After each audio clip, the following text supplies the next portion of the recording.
بسم الله والحمد لله الصلاة والسلام على أشرف المخلوقين وعلى آله وصحبه أجمعين أما بعد.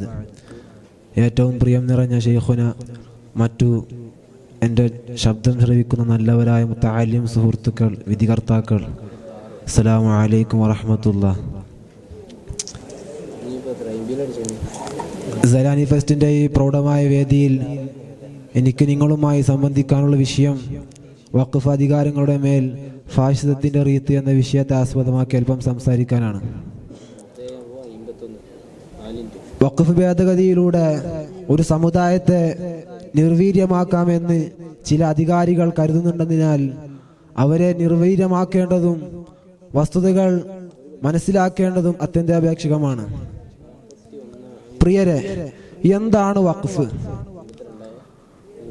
മസ്ജിദുകൾ, ഇസ്ലാമിക പാഠശാലകൾ, ദർഗകൾ തുടങ്ങിയ സ്ഥാപനങ്ങളുടെ നടത്തിപ്പിനും സമുദായത്തിന്റെ സാമ്പത്തികവും സാമൂഹികവുമായ പുരോഗതിക്കും സുരക്ഷിതമെല്ലാമായി മുസ്ലിം ഭരണാധികാരികളും സമുദായത്തിലെ ധനാഢ്യരും വിശ്വാസികൾ നൽകിയ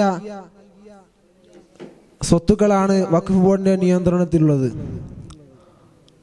വഖഫുമായും വഖഫ് ബോർഡുമായി ബന്ധപ്പെട്ട് പെരും നുണകളാണ് BJPയും സംഘപരിവാർ വൃത്തങ്ങളും പ്രചരിപ്പിച്ചുകൊണ്ടിരിക്കുന്നത്.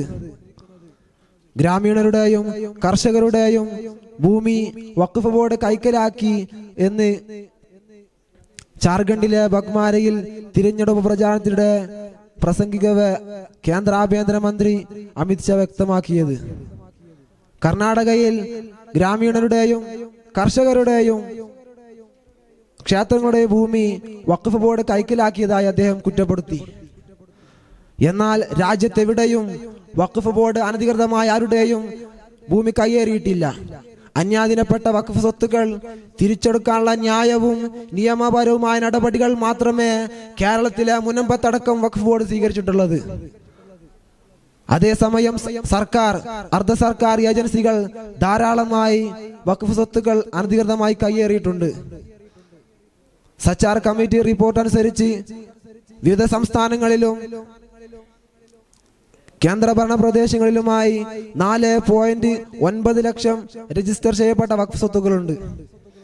ഇതിൽ 70% കയ്യേറിയിട്ടുണ്ടെന്നാണ് മുൻ കേന്ദ്ര ന്യൂനപക്ഷ മന്ത്രിയും രാജ്യസഭാ ഡെപ്യൂട്ടി ചെയർമാനുമായിരുന്ന കെ റഹ്മാൻ ഖാന്റെ പക്ഷം. വഖഫ് സ്വത്തുകൾ കൈയടക്കി വെച്ച ചില സർക്കാർ, അർദ്ധ സർക്കാർ സ്ഥാപനങ്ങളുടെ വിവരങ്ങൾ സച്ചാർ കമ്മിറ്റി റിപ്പോർട്ടിലുണ്ട്. Archaeological survey of India, Delhi municipal corporation, Delhi Jal authority അവയിൽ ഉൾപ്പെടും. 2002 LK അദ്വാനി ഉദ്ഘാടനം ചെയ്ത 34 ഏക്കർ വരുന്ന ഡൽഹിയിലെ മില്ലേനിയം പാർക്കിലെ 10 ഏക്കർ ശ്മശാനത്തിനായി വഖഫ് ചെയ്യപ്പെട്ട ഭൂമിയായിരുന്നു. കേന്ദ്ര ഡൽഹി സർക്കാരുകൾ കയ്യേറിയ 123 വഖഫ് സ്വത്തുകൾ തിരികെ നൽകാൻ 2014 കേന്ദ്ര മന്ത്രിസഭ തീരുമാനിച്ചതാണ്. വഖഫിന്റെ മറവിൽ ക്ഷേത്രങ്ങൾ കയ്യേറിയെന്നത് അടിസ്ഥാനരഹിതമായ ആരോപണമാണ്. VD സവർക്കറെ പോലുള്ള മുൻകാല ഹിന്ദുത്വ തീവ്രവാദികളിൽ നിന്നും കടമെടുത്ത ആരോപണമാണിത്. ചരിത്രപ്രസിദ്ധമായ മസ്ജിദുകളും മുസ്ലിം സാംസ്കാരിക കേന്ദ്രങ്ങളും കയ്യേറാനുള്ള RSS ഗൂഢപദ്ധതിക്കുള്ള ഒരു മുൻകൂർ ജാമ്യമാണിത്. കർസേവകർ ബാബരി മസ്ജിദ് തകർത്തതും മസ്ജിദ് ഭൂമിയിൽ രാമക്ഷേത്രം പണിതതും ഈ കപടവാദത്തിന്റെ പിൻബലത്തിലാണല്ലോ. മധുര ഈദ്ഗാഹ് മസ്ജിദും ഗ്യാൻവാബി മസ്ജിദും കയ്യേറി ക്ഷേത്രമാക്കാനുള്ള ശ്രമങ്ങൾ പുരോഗമിക്കുകയാണ്.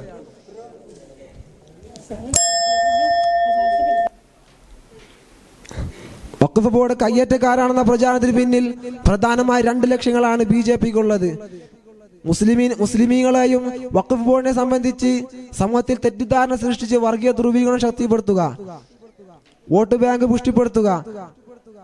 സർക്കാരിന്റെ പരിഗണനയിലുള്ള വഖഫ് ഭേദഗതി ബില്ലിന് ന്യായീകരണം സൃഷ്ടിക്കുകയാണ് മറ്റൊന്ന്. ബില്ല് പാസ്സായി കഴിഞ്ഞാൽ അന്യാധീനപ്പെട്ട വഖഫ് സ്വത്തുക്കൾ വീണ്ടെടുക്കാനുള്ള വഖഫ് ബോർഡുകളുടെ നീക്കങ്ങൾ അവതാളത്തിലാകുകയും കയ്യേറ്റക്കാർക്ക് കൂടുതൽ പ്രചോദനമാകുകയും ചെയ്യും. NRCയുടെ തുടർച്ചയായി വേണം നാം വഖഫ് ബോർഡിന്റെ വഖഫ് ഭേദഗതി ബില്ലിനെ കാണാൻ NRC മുസ്ലിങ്ങളുടെ പൗരത്വത്തെയാണ് നിരാകരിക്കുന്നതെങ്കിൽ വഖഫ് സമുദായത്തിന്റെ നിലനിൽപ്പിനായിരിക്കും ബാധിക്കുക എന്ന് പ്രത്യാഖിച്ചുകൊണ്ട് ഞാൻ എൻ്റെ വാക്കുകൾ ഉപസംഹരിക്കുന്നു. വആഖിറു ദഅവാന അൽഹംദുലില്ലാഹി റബ്ബിൽ ആലമീൻ. അസ്സലാമു അലൈക്കും വറഹ്മത്തുള്ളാഹി.